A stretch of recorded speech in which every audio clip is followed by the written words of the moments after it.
You get in your car, turn the key, and nothing happens. The dashboard stays completely dark. In that moment of panic, the automotive service industry has you exactly where they want you. They profit heavily from the information gap between normal, everyday wear and tear and actual mechanical failure. This chart compares raw material costs to average mechanic bills. You can see that household items like WD-40, baking soda, and Vaseline cost less than $5. But the corresponding services at a shop, like throttle body cleaning or battery service, routinely cost hundreds of dollars. Because drivers fear a breakdown, they pay $150 to $300 for basic maintenance that requires zero specialized tools to perform. We're cutting through the noise.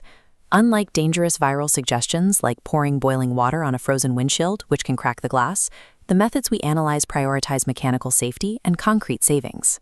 We will evaluate each of these methods based on a strict framework: the actual manual effort required on your part versus the concrete financial savings you walk away with.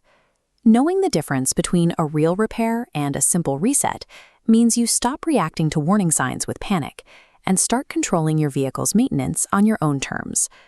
Let's start inside the cabin. We need to look at our first comparison metric: cosmetic degradation versus permanent surface restoration. Every day your car sits outside, intense heat and UV rays bake the moisture out of your interior plastics, your dashboard, and your rubber weather seals. That exposure is what causes them to dry out and eventually crack. This table breaks down the cost of restoring those surfaces. Notice the standard dealer quote for cracked dashes and dirty seals runs up to $200. But rubbing a thin layer of petroleum jelly into your dashboard restores that lost moisture and creates a protective barrier. Likewise, running standard baby wipes along your window seals dissolves abrasive grime and conditions the rubber for a few dollars.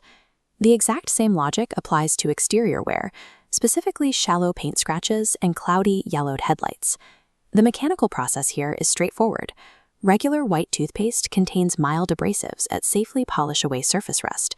For your headlights, rubbing them with a lemon half sprinkled with baking soda combines citric acid and a gentle abrasive to clear away oxidized plastic. Here is the critical trade-off. These household items are effective at exposing clean material, but you must follow up with a clear coat or car wax. If you do not seal that fresh surface, the oxidation will return almost immediately. Now, let's look at the biggest hidden wear and tear vulnerability inside your cabin: your air conditioning system after the car has been baking in the sun.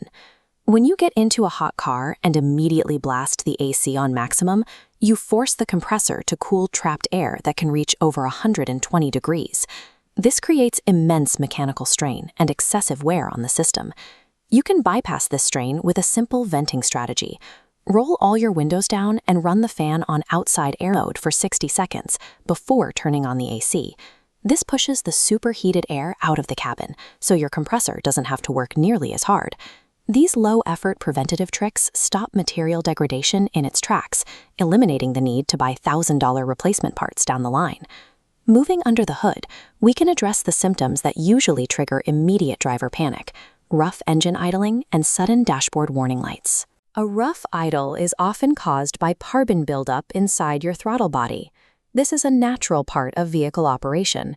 It is not a malfunction or a sign of engine damage, even when it triggers a false check engine code.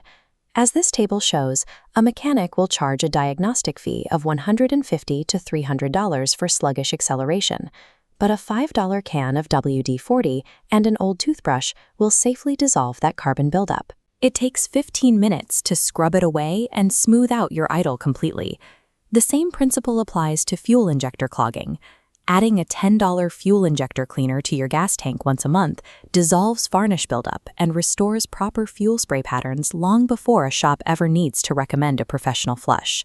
Electrical panics are just as common. You try to start the car, the engine cranks slowly, and warning lights flash on the dash.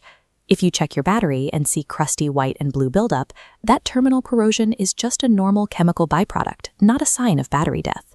Pouring a simple mixture of baking soda and water over the terminals neutralizes the acid instantly, restoring your electrical connection. Mechanics often use these minor buildups, both carbon and acid, to justify massive diagnostic upsells. Cleaning them yourself removes that leverage and stops the upsell before it starts. Beyond weekend preventative care, you also need a plan for unexpected high-stress emergencies, where immediate mobility is your only goal. If your engine develops a loud squeal, you can run a quick diagnostic test on the serpentine belt. With the engine off, sprinkle baby powder directly onto the belt. It acts as a temporary dry lubricant that stops the rubber from slipping. The vital trade-off here is that if the squeaking returns the next day, the belt is actually failing or misaligned. This proves the baby powder is purely a diagnostic tool to check the friction, not a permanent mechanical fix. Now consider a common panic scenario. You are completely locked out of your vehicle, or you can't shift a running car out of park because of a superficial electrical fault. This diagram points out exactly where automakers hide your mechanical overrides. First, every automatic transmission has a shift lock release slot. Prying the cover off and depressing the button inside with a key or coin physically bypasses a blown brake fuse, allowing you to put the car in drive. Second, if your fob battery dies, there is a physical metal blade hidden inside it. You extract the blade to unlock your door, then hold the dead fob directly against the hidden backup reader inside the cabin to start the engine. These emergency overrides do not repair the underlying blown fuse or dead battery, but they do immediately bypass a $150 tow truck fee, getting you home so you can fix the root cause on your own terms. Let's consolidate all of these methods into a definitive action plan so you know exactly which of these hacks are worth your time. We can map these strategies out on this quadrant chart, measuring the physical effort required on the horizontal axis against the actual financial impact on the vertical axis. Up here in the top left is the high-impact, low-effort quadrant. The AC venting trek, Vaseline conditioning, baking soda terminal cleaning, and knowing your emergency overrides sit here. This is mandatory knowledge for all drivers. Moving to the right, we have high impact but medium effort.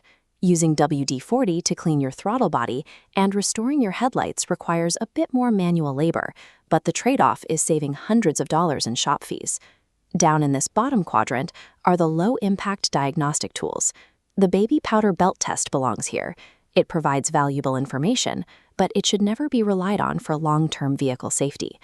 If you are a budget-conscious commuter, your immediate takeaway is to memorize your dashboard indicators and your emergency override locations today. That insulates you from panic-driven expenses on the side of the road. If you are a long-term optimizer, integrate the low-cost surface conditioning and fluid additives into a strict monthly routine, and watch those financial savings compound over the life of your vehicle. You should never use household items to attempt repairs on complex mechanical failures, but by using them to eliminate diagnostic friction and cosmetic degradation, you ensure that when you finally do have to visit the mechanic, you are only paying for genuine expertise.